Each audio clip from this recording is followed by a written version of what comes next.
And hello and welcome. We're really delighted to have everybody with us. Big turnout. We're really happy about that. Welcome to the first GFNY Virtual Conference 2022. It's a huge GFNY calendar this year. And so we've got 4 really exciting panels for you. And we're really excited to get started. So just a couple of things to take you through. Welcome. 4 exciting panels. The first will be my first GFNY. That starts in just a couple of minutes here. We've got 5 experts that will be talking about their very first GFNY race and what their experience was like. But we also want to know what your experience is like. So we'll be hitting you with some polls and we'll be answering your questions. So please don't be shy with your questions. The GFNY World Calendar will start at about 12:50 p.m. Eastern Time. So 50 minutes past the hour, and we'll be talking to Cedric Haas from France. We'll be talking to Sean Gad from Mexico and now Colombia. And we'll also be talking with Lydia Flume, and we'll also be talking with Elena Nolasco from Ecuador. GFNY training, we've got the entire GFNY coaching staff with us today at 1:35 p.m. Eastern Time. And then finally, the future of pro cycling, something I'm really looking forward to, where we're just really going to sort of unpack where pro cycling is right now and what role Gran Fondo actually will play in the development of future pro cyclists. So we've got some exciting panels. We've got some former World Tour pros. We've got some GFNY organizers, and we've got some frequent GFNY riders, as well as Uli and Lydia, our founders, with us today. So we're really excited about that. Just some things to take you through. This is what your stage will look like. Of course, those will be live people instead of photos there. And then down in the middle of your screen, you can actually see a place where you can actually hit a quick reaction, a thumbs up, applause, whatever it is that you like. That's just a great way to let the speakers know and that you're picking up what they're putting down and that you're enjoying what it is. All right, there we go. We got a lot of thumbs up going already. Mm-hmm. And then over on the right-hand side, that is where you will see the polls posted. To the right of the polls button, there'll be a question button. You just hit that blue button that says ask a new question, and you can ask a question of any of the panelists, and we'll try and get those answered live and on the air. Otherwise, we will follow up on those questions in writing. And then finally, there's chat. I can see that everybody's already found the chat because I can hear the little popcorn sound in my headphones. So just keep it interactive and keep it clean, keep it fair, keep it nice, and we'll all have a really great time. So with that, I will stop sharing here, and I'm going to start to bring on our first panel. And I'd like to just have a whip around of everybody that's on the panel today. We've got Uli Flume, founder and CEO of GFNY. We've got Vito Valentini, who is a GFNY coach, a member of Gruppo Sportivo, and also the founder of Gavia Cycling. We've got Liz Murguia, who is a GFNY rider and runner. So she's going to tell us about her first GFNY. And then, of course, we've got my favorite Papi Chulo, Noel Quintero, who is here to tell us about his first GFNY, what motivates him, and the many GFNYs that he's actually ridden in. So without further ado, I'd like to just get the polling started if we could, because we want to know about what your GFNY experience has been like. So we're going to hit a poll out there. Just let us know what your experience with GFNY is so far. And just take your time with that and just hit the submit vote button and let us know what you're thinking. So I remember Lydia once saying sorry, I'm in the wrong set of notes. Sorry. This is bound to happen. So let's get to it. With everybody here, Uli, do you want to start your vision for GFNY, what it stands for? It's 10 years gone now, but the vision has never really changed. We've had so many races, so many people, so many countries, the most international peloton that there is. So how does that play into what's going on with the 2022 calendar, and then also just the first GFNY experience? Yeah, our motto is be a pro for a day, and this is really summarizing what GFNY stands for. Just to give you background where we as GFNY come from, for those of you who are new, GFNY was founded by Lydia and me in 2010 for the first race in 2011, because I have done this kind of races in Italy and in France since the 90s. It's this long distance bike racing for everyone. It's basically like a marathon running for cyclists. And this was something that was missing in New York. So we said, we love this kind of racing. We want to bring this to New York.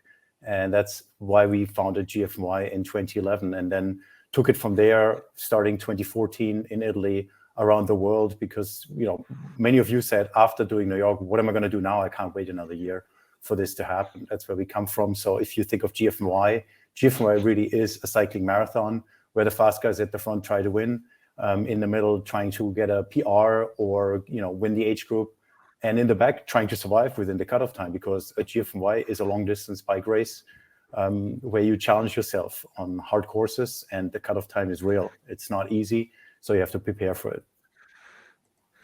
All right. So moving over to Vito. Vito, as both a coach and a rider, that you've approached this as a new challenge, and you've seen other people approach this as a new challenge. You even wrote an ebook on how to do your first GFNY. Tell us about your first GFNY experience.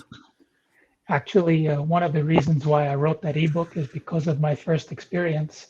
Because I signed up I was teaching in indoor cycling, and then started a small group of people riding outdoors. And one day, sitting in my office, I saw a magazine ad for this Gran Fondo New York. So I signed up without having a clue, and didn't realize what I was getting myself into. So actually, the first year I participated, I didn't even finish the race. I ended up not making the cutoff. But I was lucky to be asked to be part of the Gruppo Sportivo. And so for the past 10 years, I've been getting people ready for the event.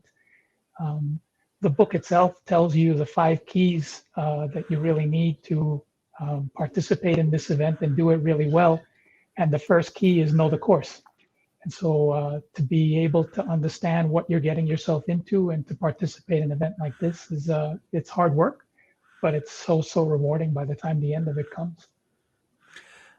Liz, Noel, you both had different reasons for getting to your first GFNY. Noel, yours first one was New York. And what year was that? That was in 2017. There's a big community back in Puerto Rico, a GFNY community. So I knew a lot of people that done the event. I had no idea how to train for an event. I didn't do any climbing before signing up GFNY, but we did a training. Of course, I took a look at Vito's book, so I could have an idea of what I was going to encounter. So trained the whole way. I overtrained, ended up doing a better time than I expected to. So that was very rewarding. So how did you find the experience itself? And was it what you expected, or was it completely different? Because let's think about this. Your very first one, for many of us that lived in New York. I know mine was in 2014, and I lived in New York, and I knew about the race, and so I didn't have to travel. I didn't have to do a lot to get there, but you had to travel. You had to do all of the above to get there. So tell us what that experience was like. So yeah, I first needed to train, of course, and needed to learn how to take care of my bike and also how to pack it. Before that, we didn't have the Geyser crash course on packing our bikes. So I had to Google, ask some friends, and eventually got there.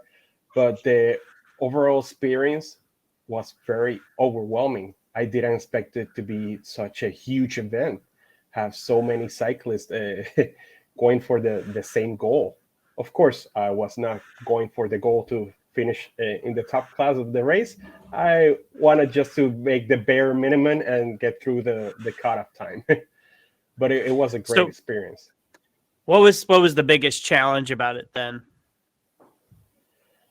Actually, for us in Puerto Rico, it's a tropical climate. So the biggest challenge, of course, it's winter climate for us. Of course, for you guys, it's barbecue weather.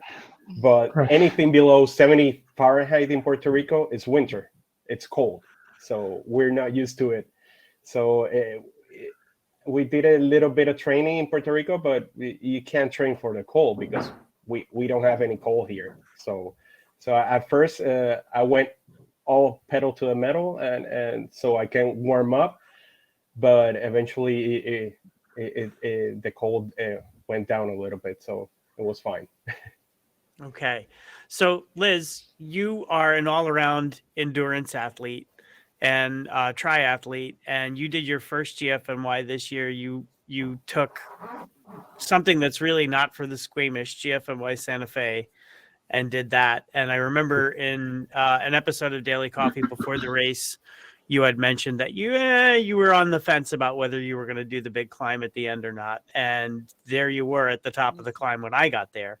So tell us about what your experience was like and what motivated you to get there. Well, yeah, my first one was Santa Fe 2021. It was the second, I think, event they did for Santa Fe. I have heard a lot of stuff, like good comments from Santa Fe, from the riders in El Paso. So that year, I think we were a group of almost more than 20 riders going, and everyone was aiming for the short first because there was the long one. I think he had more than 7,000 feet.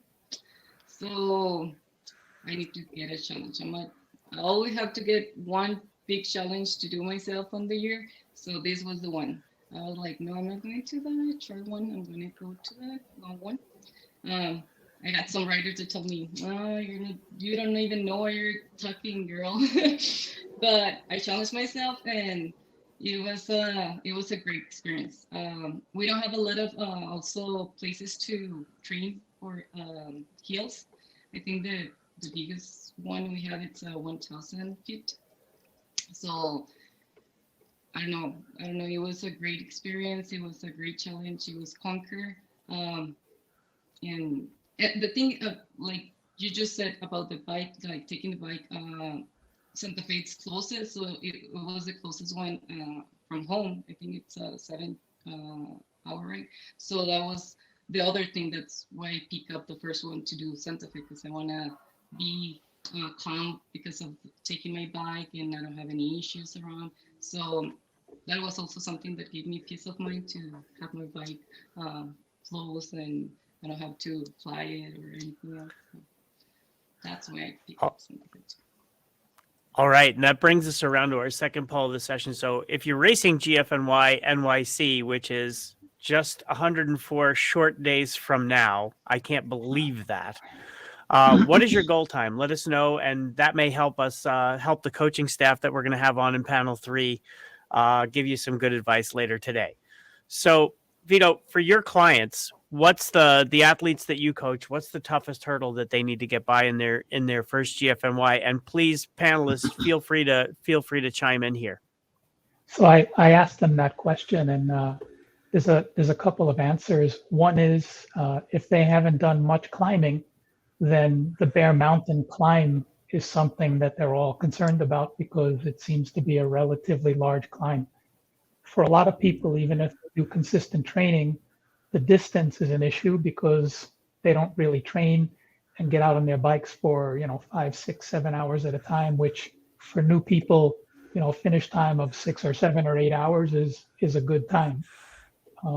And then the other question, of course, is whether they'll be able to devote the right time and attention to their training, because naturally people have, they have wives or husbands, kids, jobs, things like that.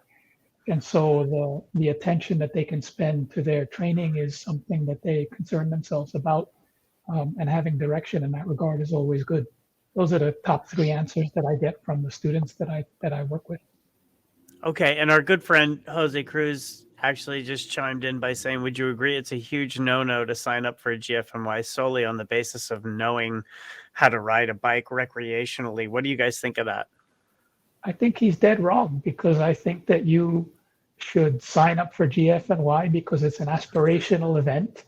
And whether you know how to ride a bike or not, riding a bike is something that comes naturally to people. And I think if you sign up and you do it, there's the short course, you can do the 80K course, the 50-mile course.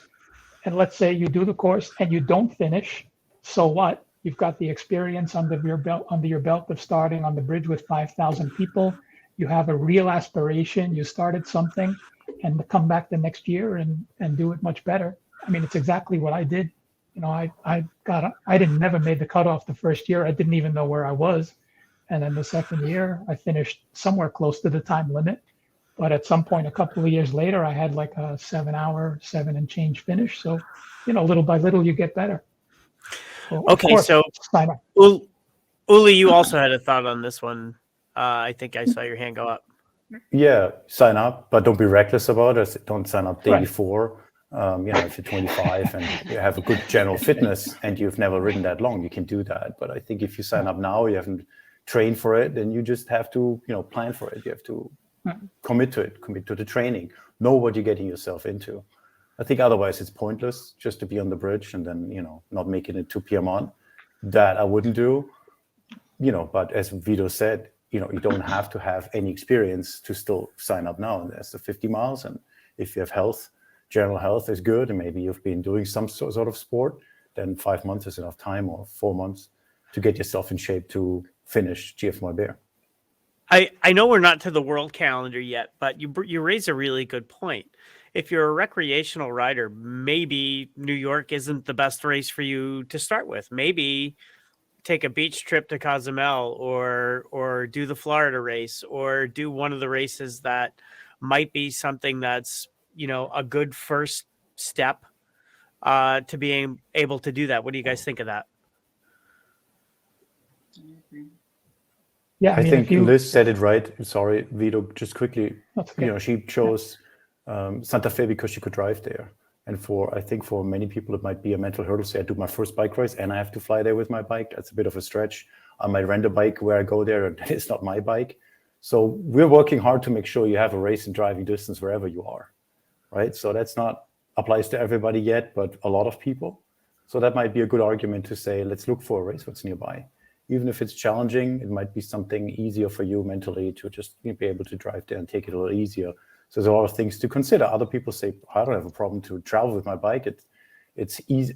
I think it's easier than it seems to many. You know, you get it packed and you take it like any other luggage. So, but, you know, a lot of considerations. And I think, Chris, good point. Doesn't have to be New York. One loop around Cozumel is definitely easier than riding to Vermont.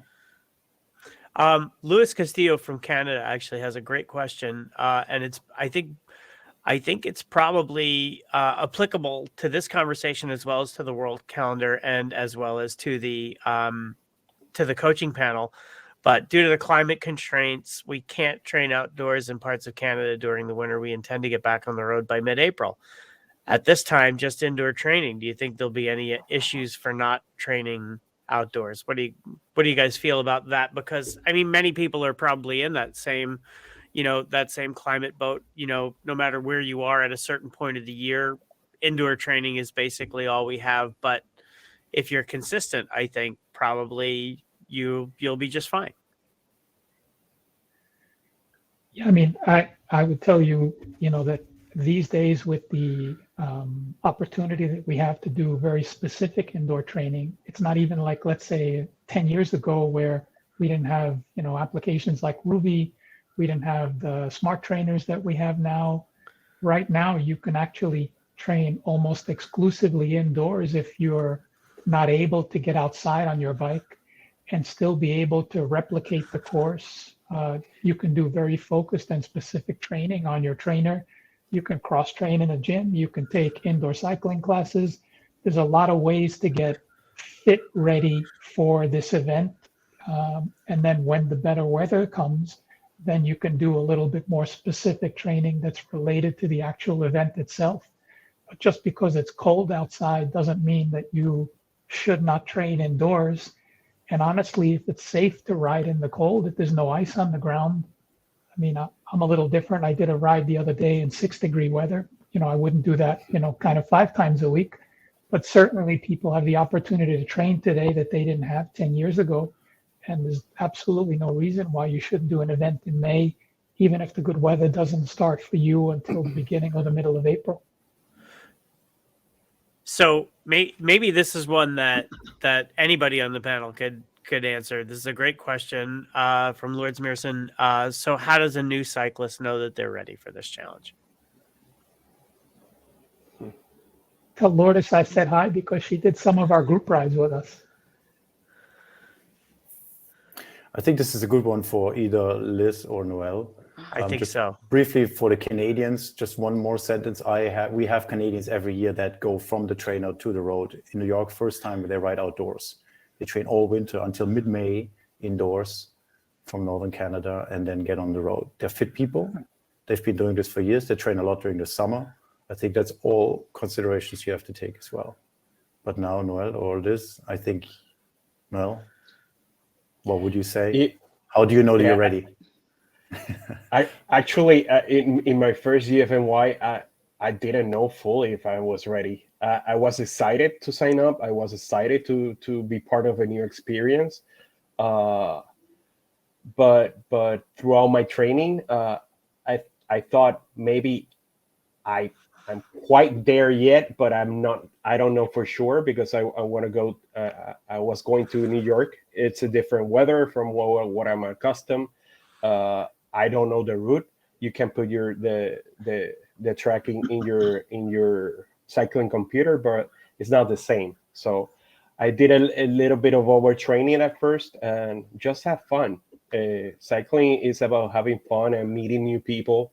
It's good to have a goal. It's good to have a driven mentality that you're going to finish or you're going to get close to your time, but just have fun with it. If you don't make it, what the hell? You don't make it. You're going to meet new people that are going to be there doing the same thing. So basically, you're going to have fun either way. I actually think the same. First thing, you have to believe in yourself. That's one of the keys. It's mentally, like any endurance sport. Got to speak up a little bit, Liz. Closer to the computer, maybe. Yes. You have to believe in yourself. I think it's the first thing. Mentally, that's the first key of everything. Every sport. In this case, like believing that you're gonna make it. That'll be the 50% of the race. And yeah, enjoy it. I mean, it depends also what's your goal, but if you try to do a certain goal, just be that it could be accomplished, something that can be real. I think another question, Kevin McQueen. I think if you were to tune in for panel 2, we'll talk all about whether all GFNY courses are hilly. They are not, and there's something for everybody. So that's the great news, is that there is absolutely something for everybody. Jason Rodello, for recommendations on Cassette, I think Mauricio, one of our coaches, is absolutely right. It's a very personal choice. But for the New York City course, if you're specifically talking about the New York City course, you can get by probably on a standard Cassette that came with your road bike. So probably an 1127 or an 1128 would be just fine. It's not crazy steep. It's not, there are challenging bits for sure, but it's really all about your general fitness at that point. And so the size of your Cassette really shouldn't matter all that much for that course. If we're talking about Alpe d'Huez, that's a completely different story.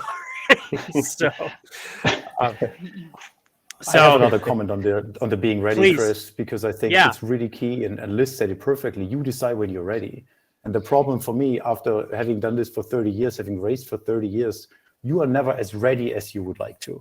When you dream of race day, that it comes in a year or whenever, then you have this vision of yourself in this super shape and be exactly where you want to be. It never happens. It just does not happen. There's too much happening in life on the way there.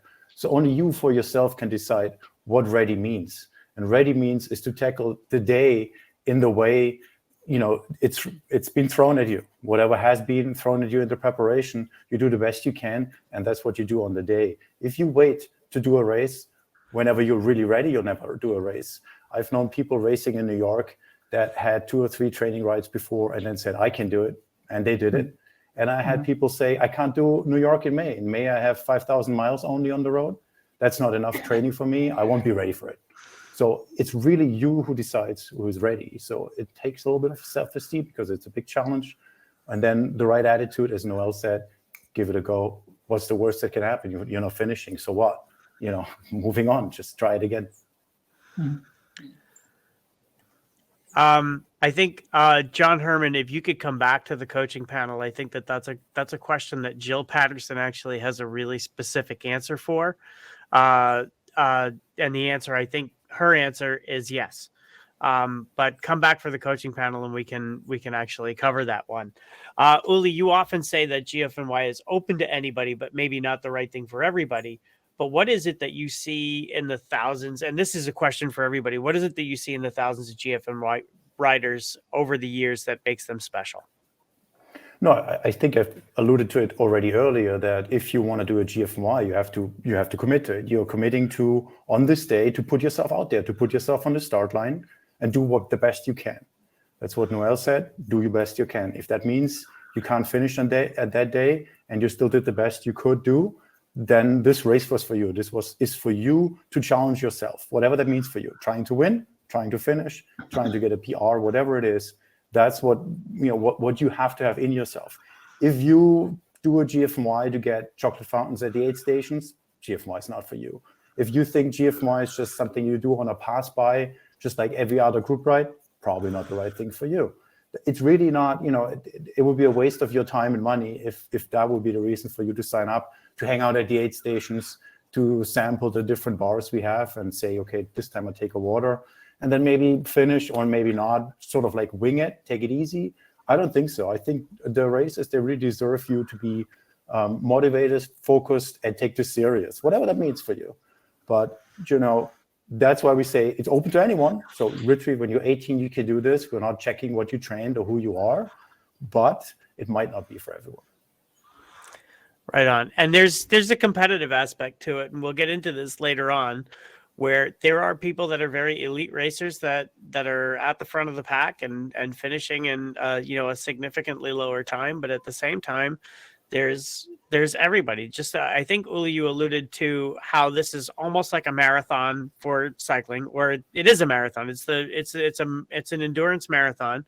So just a little bit about how everybody is in this race together with mass start, chip timing. It is a race for everybody. Whatever race for everybody means in for the you, field. right? Yeah. Yeah, Mm-hmm. and I think this is the cool part, that we actually get lined to be able to line up together with guys like Nelson Vales, who is now part of the panel as well, which I love.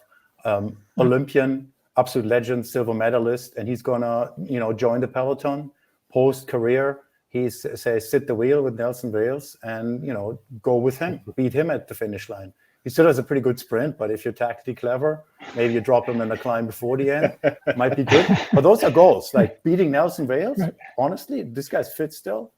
It's a great goal. And you can say, I beat an Olympian and silver medalist. And, we're everybody together. And at the front, when us guys are still in Ramapo somewhere out there, the sprint for the win is going to be held in Fort Lee. But that doesn't mean the race is over. The race is over and the last person crossed the finish line. Right. Nelson Vales, I know, in last October in GFNY Florida, right there with the front groups and sitting the wheel and doing his thing. So so we will have Nelson back on the world calendar. It looks like he might be having a couple of issues connecting there. So Nelson, we'll look forward to having you in panel 2. Any thoughts really to wrap this up? We're coming close to time. We can go longer if we need to, but we're going to take a short break and come back at, actually, we're going to go for another 10 minutes, and then we're going to come back at 12:50 with the world calendar. So what other thoughts do you have about that first time? I also, there's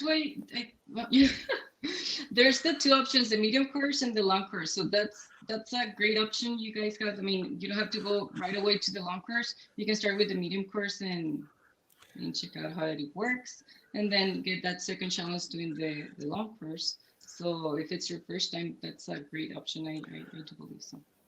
And Uli, a point that you always make is that you can actually decide on race day if you want to opt for the long course, right?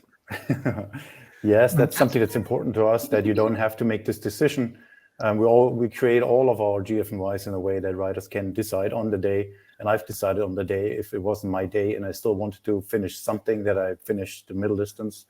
And that was the better option that day. We just got to be honest. We might have had a cold in the week before the event, not sick enough to not do anything, but definitely sick enough to not race, and just take it easy and still finish it, still be part of it, and get to experience that course if it's the first time there, and come back the next year and try it.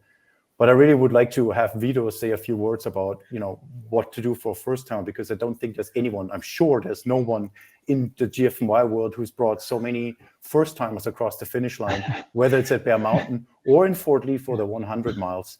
And if you are unsure a little bit about whether you can do it for the first time, get coached by Vito. He's going to make sure you're going to do it. But Vito, maybe you have like 2 or 3 tips without your coach. Yeah, I mean, quite honestly, you should sign up as soon as possible and start riding your bicycle. The best thing you can do, of course, is to ride the course as often as you can. So, on Sunday, we have the group rides that get longer and longer and longer as the season progresses. But really, you have to take that first step and say to yourself, I'm going to do something that I've not really done before because it was never in my sphere of influence, right? And I'm going to sign up for some event that maybe, as I sit here today, I'm not ready because I haven't done it yet. But I'm going to do my best to prepare for it. And little by little, in incremental steps, you'll get stronger, you'll get better, you'll get more confident. You'll be riding with people who are in a similar place to you. I mean, like you point out, we have 5,000 riders on the course. There's someone like in every level of fitness, every level of experience, men, women, older, younger, like there's everybody on that course. And if you sign up for something like this, it gives you a real sense of purpose when you ride your bike. It's not like I just went for a bike ride today. No, I'm riding because I have this goal in mind where I have to do a 175 kilometer or 100-mile race in May, and I want to do it to the best of my ability. And like you said, the best of your ability is not the same for everybody. And in my case, it's exactly that. The best of my ability the first year was, I got to Buckberg and they said, sorry, the time limit's done, go home. So I did. And the second year I finished in, 10 and a half hours. And the third year in 9.5 hours. And little by little, I learned more and I got a little bit better. And then we bring that to the people who are just starting out now. Like in the past year or year and a half, I don't know how many bicycles were sold, but it's a significant amount. And we have a whole bunch of new people out there now who are riding bicycles for the first time. And it gives you a sense of purpose in riding your bike. The training that you do, the amazing feeling that you have of being on that bridge at the start line with people of all different levels, of Olympic champions like Nelson, pro racers that raced on the European tour, and then mere mortals like us that, are just on the same line. We all ride together. It's a phenomenal feeling.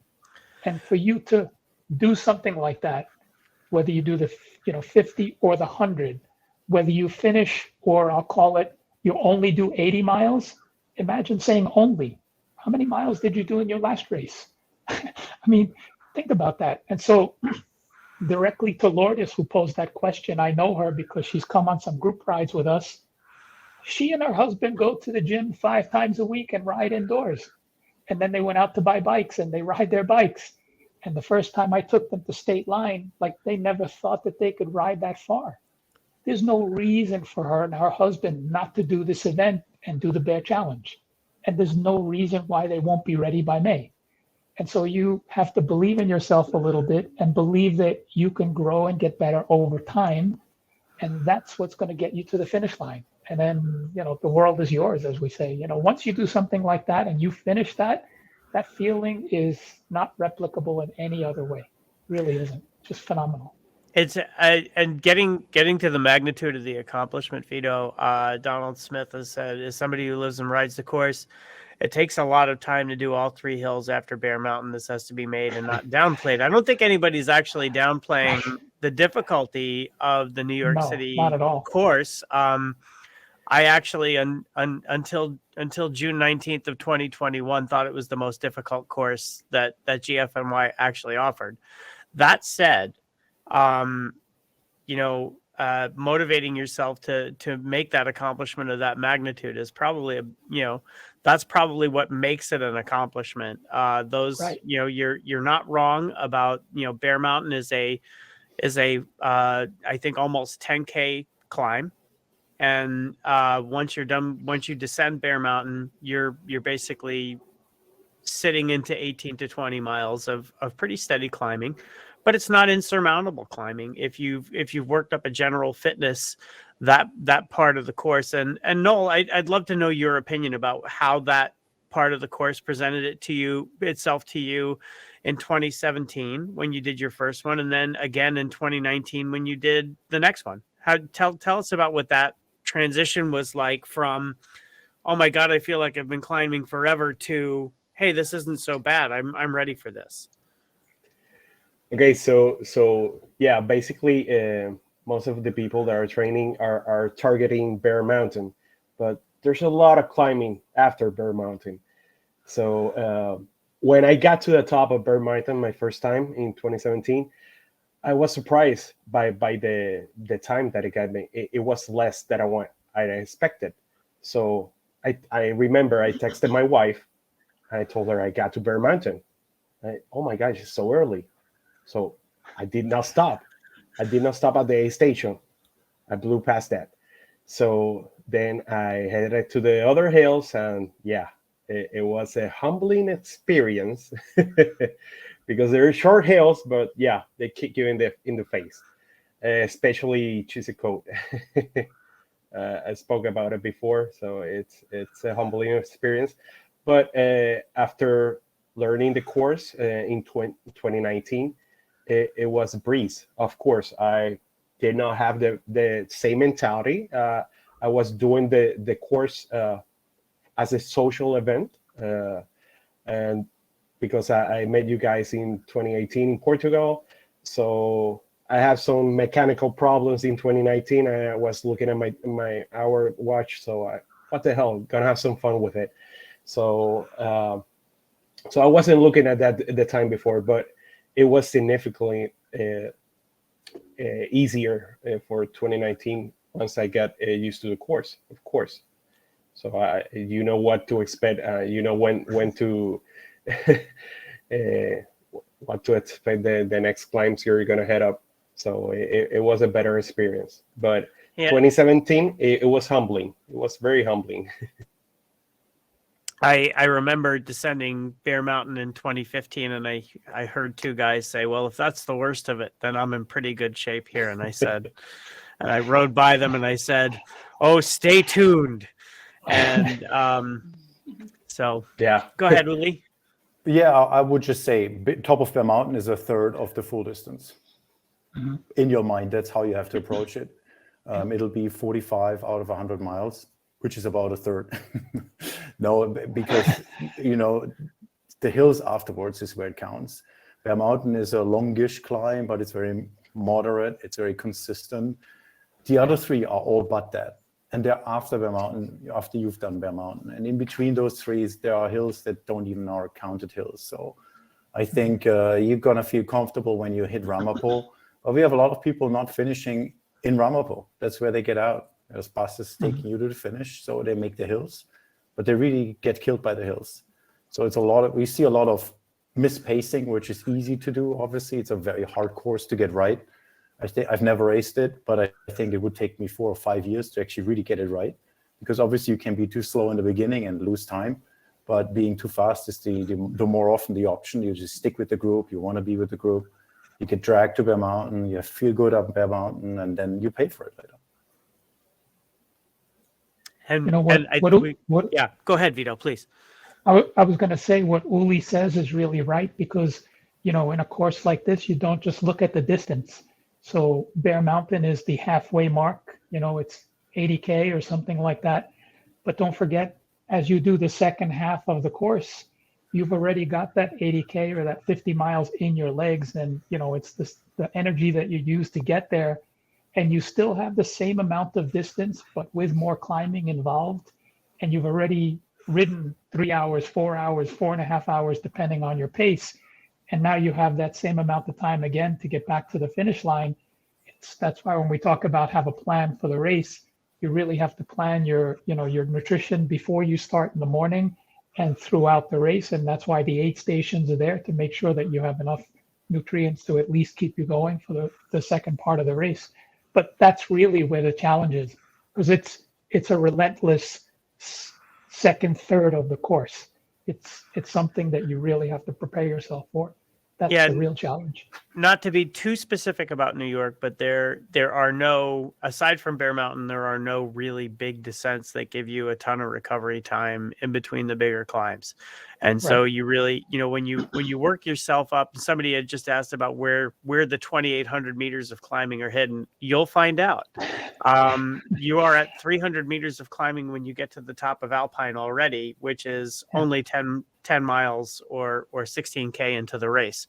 So, and if you PR Alpine, you're probably in for a long day after you hit Bear. So it's something to keep in mind. And this goes along with somebody else's question about logistics of your first time, and what to do. I would say you want to be in Fort Lee very early, if not stay in Fort Lee. And this is for any race. You want to be near the start line the night before or in the morning. You want to be in the corral well on time, right? So the bridge opens very early, and then the bridge closes because there's security and all kinds of other things that go with this. So I would say the best advice for logistics would be read the rider guide. We can Thank you. I was about to say, read Chris, the rider guide enough. You can just stop it here and do that. The updated 22 guide is not available yet. We're working on that, but you can just read 2019, which is on the website, or it's actually the guide for 2020. 90% are the same, 95. The core of the race is the same. It's not going to change. Read that. And what we've done in all the years, about 4 weeks before the race, 2 weeks before the race, is a live, I think it was Facebook will be mostly used to talk about this. We talk about the logistics from the moment you leave your home until the start line and afterwards as well. So there's a lot of video literature and whatnot on the GFNY website and our YouTube channel that we can't go into details now, but we will again go into those details, and there's a lot available already. I would also say Alexander's question about, is there any way to know your position in your age group during the race? No, there isn't. So this question comes up sometimes. In triathlon, for example, you get your age group painted on the legs. For example, it's like a letter of the alphabet. We don't do that in cycling, and we discussed options with the bib number. The problem is there's always changes last minute. People put in their age group wrong, so it's never really accurate. If you want to win your age group, almost at any age, the leaders should not come down Bear Mountain more than 3 or 4 minutes ahead of you. That's the reality. If they're already further ahead, you're not in contention of the podium of the age group. And beyond that, just do your best, and then that's what's coming out at the end. Your position, your qualification, probably is the other thing. A really good guide to that is that it's good to know that if you're climbing Dunderberg towards Bear Mountain, and you see the front of the race, if you see Ethan Cruz driving the front of the race car, and you see Cedric Haas or Louis Lamas out at the front of the pack, you are already roughly 10 to 12 miles behind the leaders. So, and you've got some climbing to do before you actually get there. So that's a really good way to understand where you are with all of it. We are running up on time. This has been a really great discussion, you guys. Thank you, everybody, for joining into this, and thank you for your great questions. I know that there are probably a lot in the chat that we didn't get to. Somebody had asked about nutrition and hydration. We're actually going to cover that in the coaching panel, so please stay tuned. We've got the GFNY World Calendar coming up in about 5 minutes, so we're going to take a quick break, let our speakers take a breather, and Uli, you had your hand up? One last thing. If you please. Still have more questions, please do not hesitate to email us, info@gfny.com. Even if it's not to Lydia or me, someone else, just tell me, hey, I have a question for Vito or for Noel. We're going to forward your questions, and we'll take care of you. So don't think like, oh, man, they didn't really get into what I really want to know, and I don't want to look it up. Just email us. info@gfny.com is always the best way. Thank you. Absolutely. Okay, thanks everybody. We're gonna play some videos for a couple of minutes while we get ready for the second panel. So please stay tuned. Thanks. Thank you.